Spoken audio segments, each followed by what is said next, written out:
Namrata, I love your brand. I'm not saying that just because you're here. I thought, oh, it's going to be so simple. I thought talent alone was enough. Yeah. But it's really not. Okay. It's persistence, it's perseverance. So I was very lucky because I have someone who takes care of the business side of it. It takes around 12 months to actually get your formulation correct. Then you work on the colors. Correct. The colors take even longer sometimes because we live in a very tricky country. Yeah. Where our skin tones are very, very unique. Yeah. I want to be a completely eco-friendly, clean brand, but I'm not. I'm vegan, but I'm like 90% clean, and I would want to be. And I was like, no, it has to be recycled and recyclable this and recyclable that. And it took me a while to understand the economics of it. And today I understand why certain things can be done and why certain things can be done 5 years from now. We normally like to do a shoot at least 3 months in advance, but sometimes it's literally just 3 weeks before because the product gets delayed and it comes to us. It's a huge process, a long process, and it takes a lot of patience. And sometimes I want to pull my hair out. I think that's why I've gone grey. I also saw Bobbi Brown's, and that's actually when I came to know that she was a makeup artist herself, turned into an entrepreneur, built the business. The business got acquired, and even her principles were very in place. I'm very excited for this part. Simply Nam and Nam the entrepreneur. Namrata, I love your brand. Oh, well, thank you.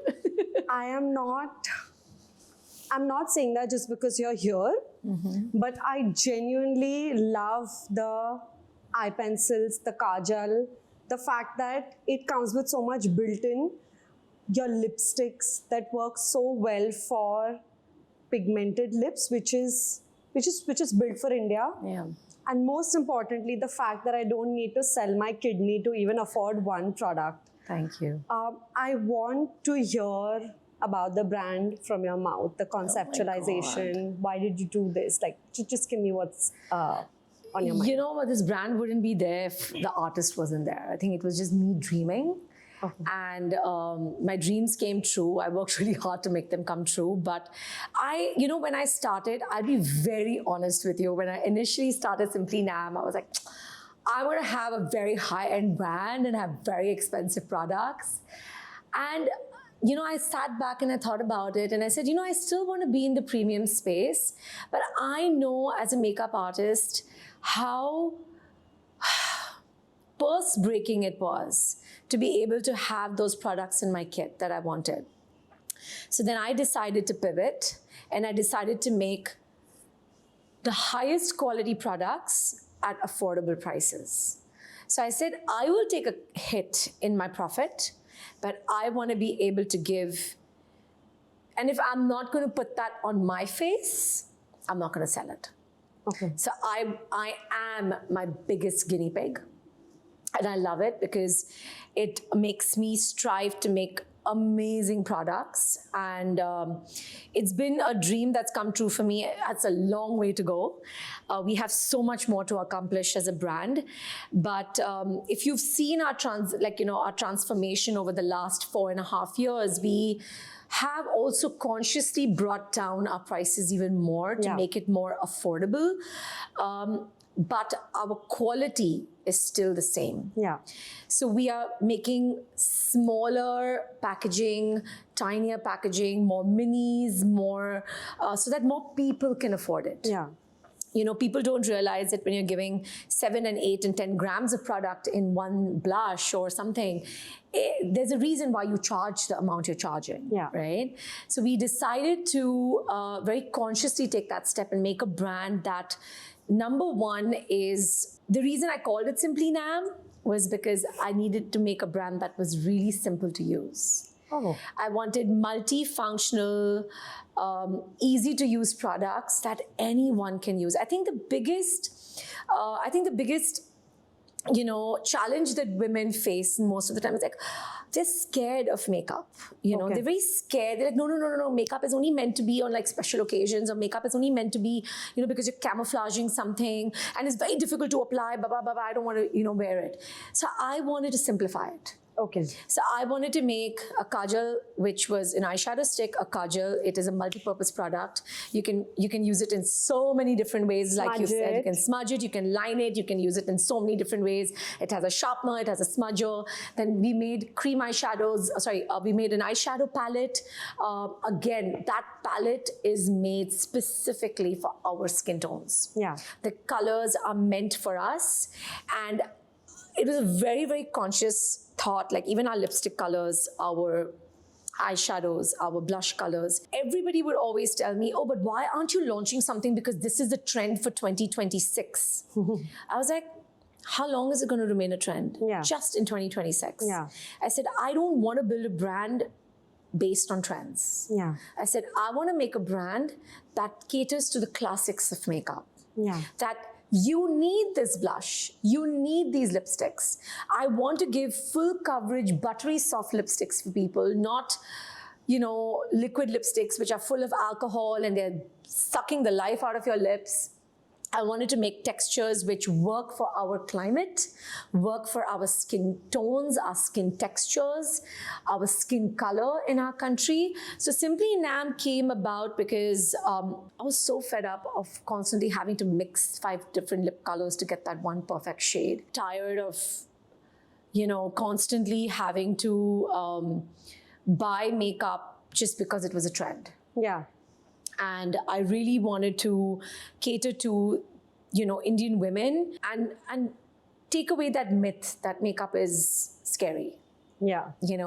And that just putting a stroke of kajal or putting a blush, curling your lashes or putting mascara can literally give you so much confidence when you're stepping out and make you feel beautiful. Yeah. It doesn't matter if my husband tells me I'm looking beautiful. I feel beautiful. Yeah. That's what's important. Yeah. It doesn't matter if anybody around you is telling you that. As long as you, when you're looking at yourself in the mirror and you get that confidence, that's what I want to make and build with my brand. That's beautiful to learn, because I think the biggest takeaway from what you said was the fact that you wanted to cater to the Indian audience at price points that work for the Indian audience, and you simplified the process, and you did.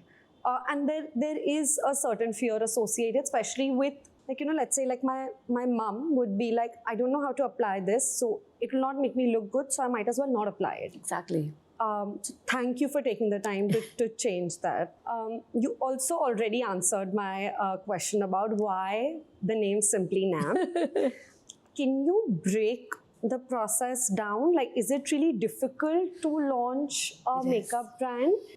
What is it like? I didn't realize how difficult it's going to be, honestly. I thought, it's going to be so simple. I thought talent alone was enough. Yeah. But it's really not. Okay. It's persistence, it's perseverance, it's, So I was very lucky because I have someone who takes care of the business side of it. Okay. Honestly, initially, I didn't think I would have to understand any of that because I had this, my partner.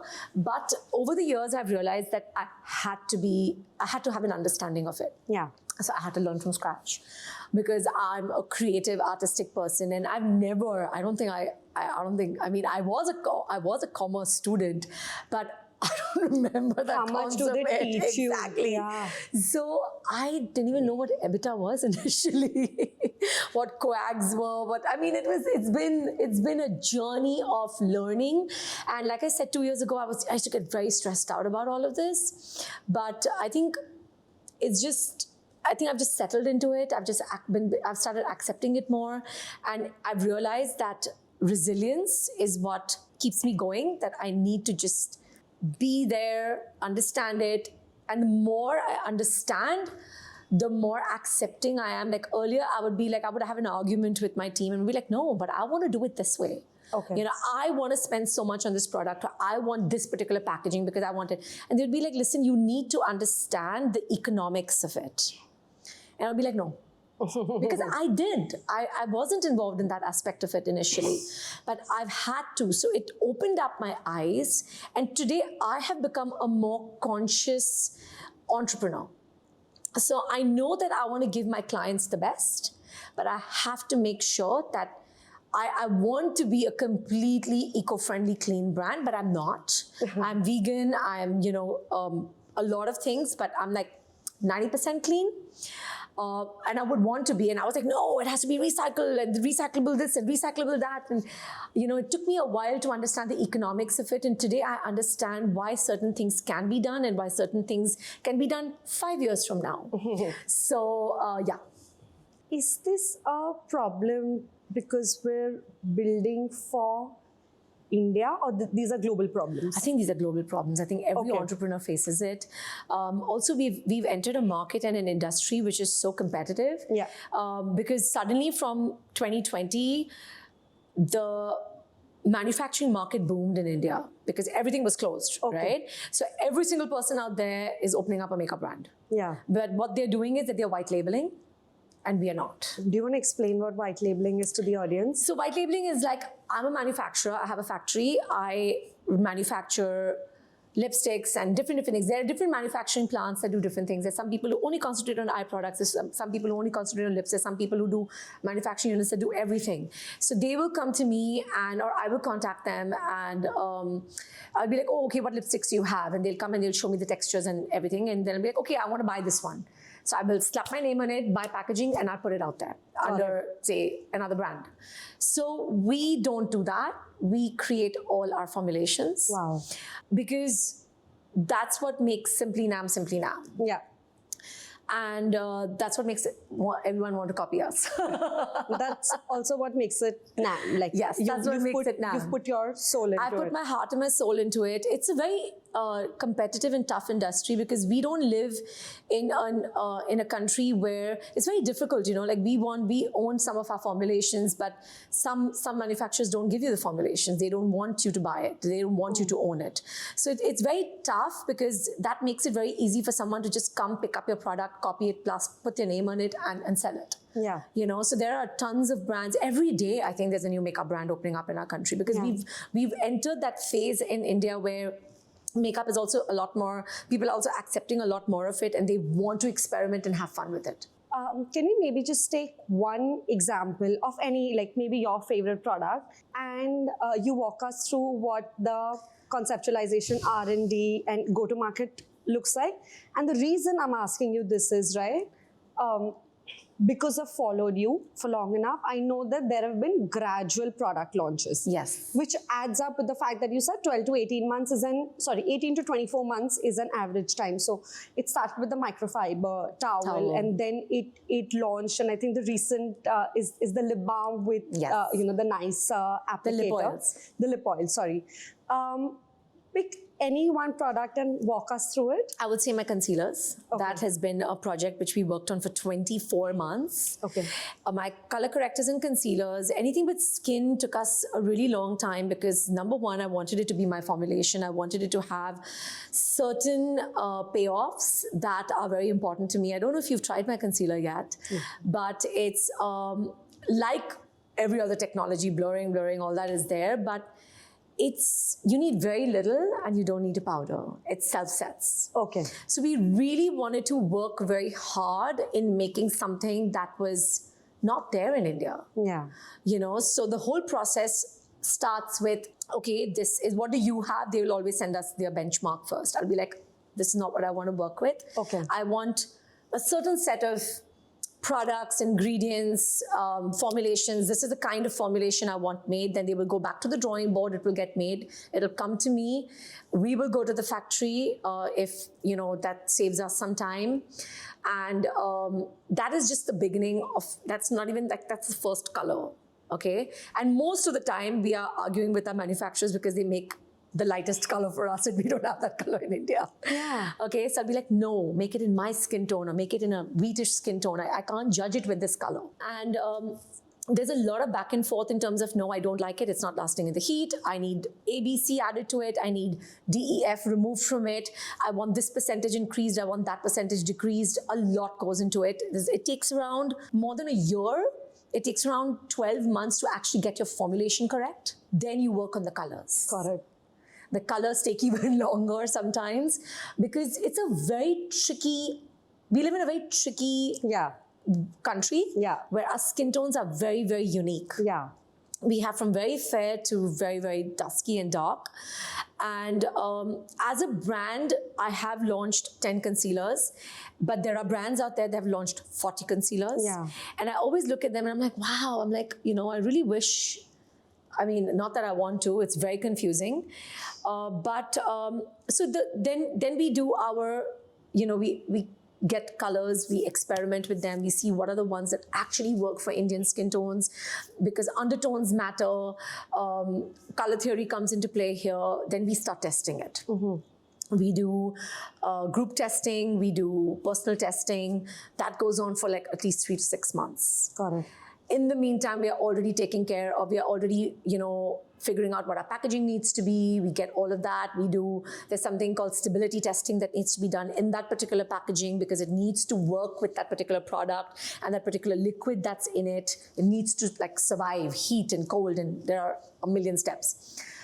And then once we are ready with the colors, it gets put into our packaging. It comes to us. We do a shoot. We normally like to do a shoot at least 3 months in advance, but sometimes it's literally just 3 weeks before because the product gets delayed and it comes to us. So it's a huge process, a long process, and it takes a lot of patience. And sometimes I want to pull my hair out. I think that's why I've gone gray. But it's very satisfying. I love doing it because the end result is so beautiful, especially when I have customers who stop me and tell me that, we've loved this particular product and we've loved that. And, we buy it because we trust your judgment and we know that what you're putting out there is, something safe. And I love that. So we will always, as a brand, make sure that is our ethos is very strong for that, it has to be something that resonates with people.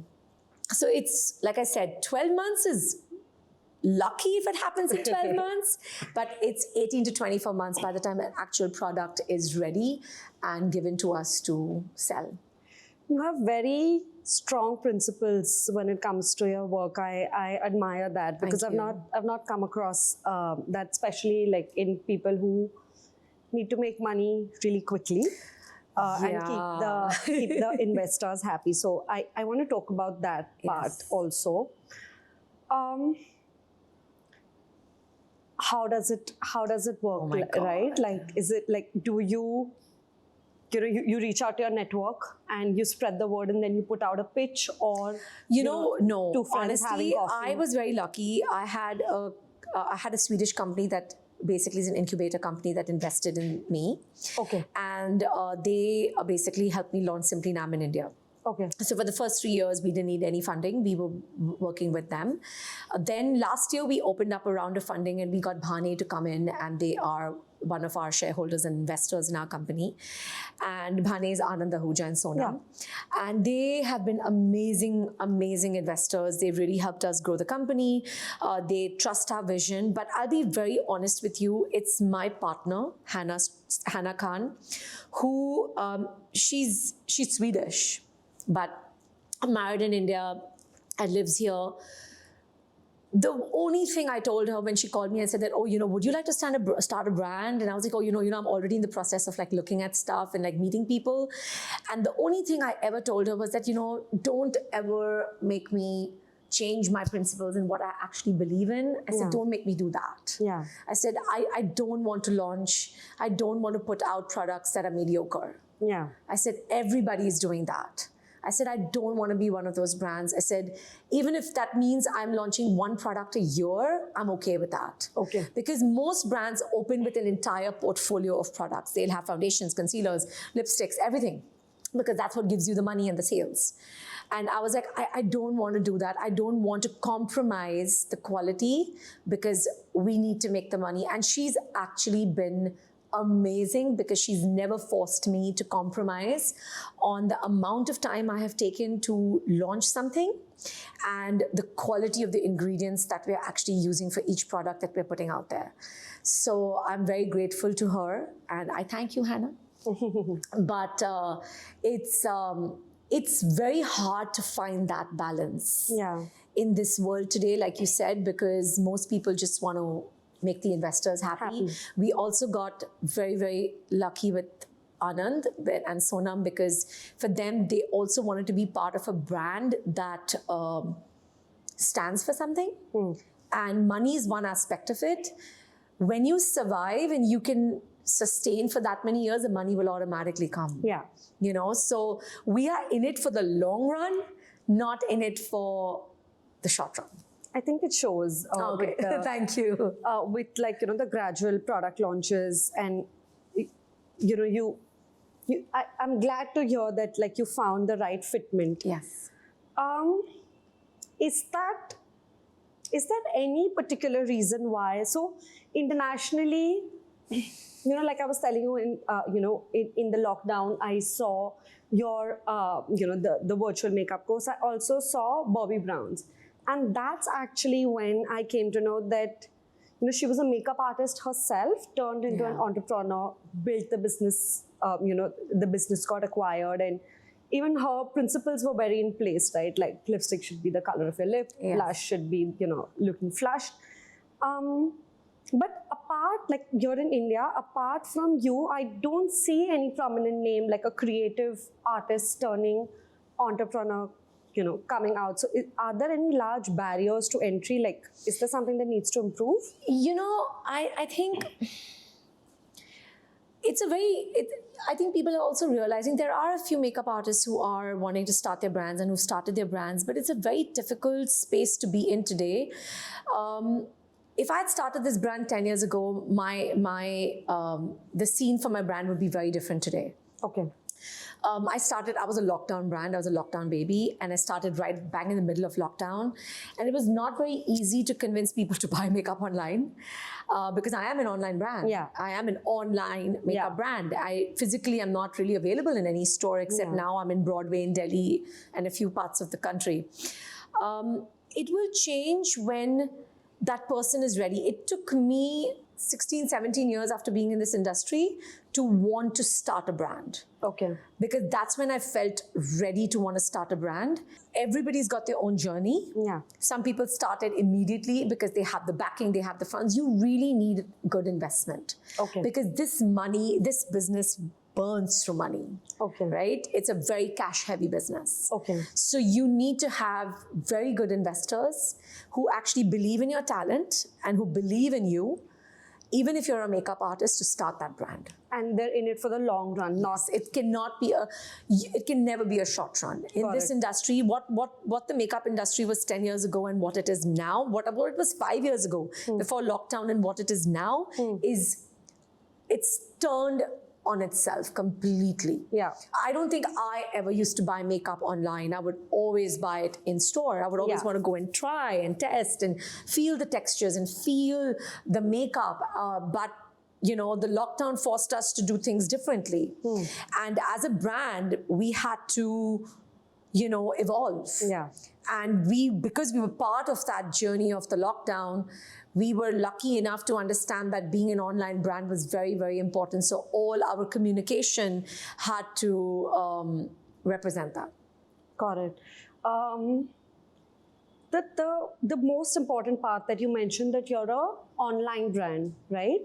And we also brought up previously in our conversation that you're still so active on Instagram, fundamentally for Simply Nam, right? So, and I did notice that, right? So one of the things I wanted to talk to you about is you double down on your Instagram, again, without being gimmicky, right?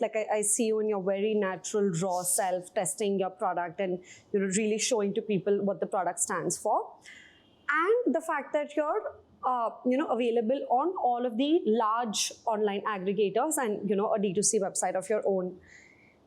Do you think that's enough to scale? And No. No, it's never enough. That's such an honest answer. It's not enough. And honestly, like I said, I used to keep having discussions with my team. We need to be available offline. We need to be available offline. But the market trend has changed. I'm sure your girls shop a lot online than they actually go in store and buy makeup. Because today, with cameras being the way they are and being able to see textures and colors in real time for what they are, it's changed the way people think. Yeah. My generation will still buy makeup offline. Yeah. But the younger generation is willing to try something. Yeah. I still feel like I don't do enough. Okay. I still feel that there's so much more I can do for my brand. Even though I'm working literally 24/7, whether it's creating videos, whether it's, and that's something that I've always been true to myself. Like I've always told the brand, like we have our own Simply Nam page and we have Namrata Soni. And we don't really do many collaborations. Yeah. Initially it used to be collab. And I'm like, listen, I am a makeup artist first. Yeah. My entrepreneurship starts because I dreamt big and I made my artistry into an entrepreneurship. But people follow me because of my skill and because of what I'm telling them. This is how you use it and this is what you do. And even till today, I talk about other brands. I show other brands on my page because I love what I've created and I will keep creating more products, but I don't have it all yet. Yeah. I'm not large enough and big enough as a brand to have every single texture of blush in my category of blushes, or 5 different kinds of mascaras, or 5 different kinds of foundations. I'm not big enough. I've not reached that stage. And I want to be authentic to my audience because I don't want to just be another influencer. Yeah. I don't want to be a makeup influencer saying that, oh, this is the best product and you need to buy it. Yeah. I will talk about what that product does for me, what it can do for you, and if you resonate with it, and if you like the way it looks, check it out. Yeah, then go ahead and buy. And I think there are some creatives and reels that do really well, and there are some that are like dud, and it's a learning experience. Every single time I learn something, but it's really, really hard to say. I will always have to admit and say that it's never enough. Okay. I think it takes a large, it takes a lot and like a large heart to admit that, especially like I wish I could say that I've achieved it all or I've done it all or I'm doing enough. I'm not. But I'm not even touched the tip of the iceberg. Oh, and I'm not lying. There is so much more to do that it just shocks me every day. I'm like, really? I still have to do so much more? And initially it scared me. Yeah. But now I'm it inspires like, I'm you, ready drives to do it. you. Yes. Which brings me to the next question, right? What is your long-term vision for Simply Nam? Like, where do you see it going? I still want to be there 20 years from now. Yeah. I still want, even if I'm like 65 at that point, I still want people to buy the brand because they believe in the ethos behind the brand. They believe what the brand is doing for them. I still want to make products which, resonate with people. They resonate with the story behind the product. They don't resonate with it because it's a trend going forward. And makeup is always going to be a part of women's lives. It's always going to be a part of men's lives today. My nephews use concealer. Every day they're like, Masi, we need our concealer shade. And I'm like, what? I'm like, you're using concealer? They're like, yes, we want to look flawless. I'm like, okay then. So it's not just for women anymore. Yeah. And I want to be relevant. I want to be present. And I want to innovate. Yeah. So like I said, I've not even scratched the tip of the iceberg. I want to bring products into the country which are innovative and that don't exist. Yeah. And that's going to take me a few years more to even get there. What a journey, right? Like right from the time when you started, when it was men didn't want you to enter the industry to like, men wanting to try like your brand. Like exactly. What it's like a full 360 circle. It's like, it's amazing. Cycle coming through. Do you wish to see Simply Nam go global? Is that a vision? Of course. I want to see Simply Nam go global. But you know what? We have such a large country. Yeah. And I'm not even everywhere in India. Yeah. So I want to be able to expand in my country first and then go global. I don't know why I'm getting word salad, then go global. It happens with me all the time, especially like when I'm talking too much. May I also draw, as we're ending the, closing the conversation, may I also draw a storyline here that you are very good at what you do, you got immense amount of success, but you still chose to reinvent and start a brand, and that scratchy startup feeling of proving yourself yet again. Because after a point, like when you've mastered a skill, and especially makeup, you can do it for anyone with your eyes closed. It doesn't take as much out of you, right? But entrepreneurship does, and you still chose that, like till it becomes a well-oiled machine. So can I say that it's never too late? And if you dream of something, then go out there and start, and like make it happen for yourself. It's never ever too late. I could have started this 10 years from now if I wanted to. Yeah. Because I need to believe in myself first of all. Yeah. And I need to believe in what I'm putting out there. Like I said, I'm an artist first, and I'm an entrepreneur because I became an artist, because I love and dreamed big. Yeah. Because I dreamed big is what made this journey of having Simply Nam a possibility. And I still remember, when I, this is around 10, 12 years back. And that's when, 10 years back is when, the dream of wanting to start a brand of my own came, started bubbling up inside me little by little. And I remember, I was working with other brands at that point, and, they called me into the office and they were like, oh, your brand will never be successful. Don't even think of it. You're just a makeup artist. Oh, man. And I was like, I was so dejected. I was like, really? I said, maybe I shouldn't even think about it. And again, it was women who were saying that to me. And I was like, oh my God. I said, what is it with women not supporting women sometimes? It really shocks me. And I didn't pay any heed to them. And I went ahead, I started finding people I wanted to work with. It took me 5 years after that to even find the right, fit to work with. But that actually pushed me to start my journey even more. Okay. And I'm 45 today, and I love what I do. I think I would start this even 10 years from now if I had not started it, because like you said, it's never too late to start what you want to do. I've had makeup artists and students come into my academy who are like 50 and they're starting their careers because their kids have grown up, and this is something that they are passionate about and they love, and they want to see if they can make it into a career. And why not? Right? Like, who am I to say that you can't do it? Yeah. So to each their own, as long as you are going to wake up in the morning and have a smile on your face. There are days that I want to whack someone or poke someone in the eye with my brush. But overall, if it gives you joy and it makes you happy, do it. I think fight for it. I think that was my concluding question, right? So for every woman listening to this conversation, if there's one belief that she could take, I think I would quote what you said last, right? Like, if it makes you happy and you're passionate, do it. Yeah, and fight for what you believe in. Yeah. Right? There are always going to be people who are going to push you down and not want you to rise, and it's fine. And look what you've created, right? When you had so many people pushing you down. My last question. Yes. What does 9 to thrive mean to you?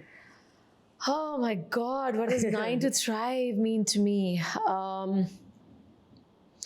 I've never been someone, I never wanted to be someone who had a 9 to 5 job, which is why I got into this industry. But the older I'm becoming, the more I'm looking forward to that 9 to thrive, that 9 to 5 in my life, because it gives me something to focus on. Yeah. And I love that. Yeah. Earlier when I was younger, I was landing, taking off, going there. I still do it, but much more controlled. And, that's why I think I wanted to be part of your podcast, because it was different. It was, you work in corporate. Yeah. And, you've made something of your life. You do a 9 to 5 job. Yeah. So I think this is what you do on weekends. Yeah. Yeah. It's a Saturday, so I know that. And it takes a lot for someone on the day off to want to do this. Yeah. I work in an office where Saturday, Sundays is off. I don't work, my team works. To get them to answer their phones on a Saturday is so hard. And I'm why would you not want to do something else with your life? Yeah. Something, leave a mark. And I think 9 to thrive is about that. Yeah. Yeah. Thank you. Thank you so much, Sachin. Such an honest, question, and also ending on like a very motivational note. But now, like, we have something fun. Okay. It's a non-controversial rapid fire, as I call it. Like, not Are the you Karan, sure? Okay, yeah, no, it's not great. the Karan Johar version Okay, we're used okay, to. great, But great. I like it. Okay. So let's go. Okay. Namrata, the entrepreneur or makeup artist? Makeup artist first and entrepreneur, because being an artist allowed me to fulfill my dream of being an entrepreneur. Building a brand or building beautiful faces? Building beautiful faces is what helped me build a beautiful brand. Nice. Yeah, that's a good one. Favorite makeup product? Ooh, kajal. One stroke and it can change your look. A beauty myth that you'd like to bust? That makeup is only meant to camouflage and change your face. It should not be worn every day. Yeah. I think that's absolutely incorrect. Like, makeup is to be worn every day. A makeup rule that you'd always break? A makeup rule that I would always break. I have one. You don't put base. I don't put base. But what I would break is let skin be skin. Okay. Nice. I think we've entered a world where everything is just too filtered. Yeah. And I think that needs to change. Got it. A makeup trend that gives you the ick? Lots of makeup trends give me the ick. I think losing your individuality when you are getting your makeup done. Yeah. Yeah. Like, you step out with a different person. You look like a different person. Yeah. And I I'm don't not very fond of understand that. colored lenses. I don't know why people... God, I still don't understand that. Like, I have to literally ask my brides, are you sure you want to wear it? You have Yeah. such beautiful eyes. But you know what? I do carry them, but I only carry brown, which is very similar to our eye color. So I'll be like, it'll help open up your eyes, but I'm not going to change your eye color. Yeah. Yeah. Nice one. Delegate or do it yourself? Delegate as an entrepreneur, do it myself because I'm an artist. Nice. One quality every business owner must have? Resilience. Nice. Biggest founder reality check? Oh my God. I think it's not only your talent that'll get you there. It's dedication. It's, like I said, resilience. It's powering through every single thing that will get you there. Celebrity makeup life, glamorous or exhausting? Exhausting. Completely and totally exhausting. But I think some bits of it, the glamour helps a little bit. Yeah, keeps you going. Yeah. Startup life, glamorous or exhausting? Exhausting. Definitely exhausting. What does thriving look like when no one is watching? Peace, quiet, reading my Kindle, not having to keep my phone next to me. I literally keep it outside, and that's for me, peace and quiet. And that's a wrap. Thank you. Thank you, Namrata. This was such an honest, heartfelt conversation. Thank you. Your courage, your strength, not only as a woman, but just as a person who fought for what she wanted to have. This was a very good conversation, and I really hope, if you are out there and you're looking to start something and you're feeling pushed down, then I hope this conversation helps you. Yes. So thank you so much. Thank you for having me. Thank you. Thank you everyone for watching 9 to Thrive. I'll see you guys on YouTube. Thank you.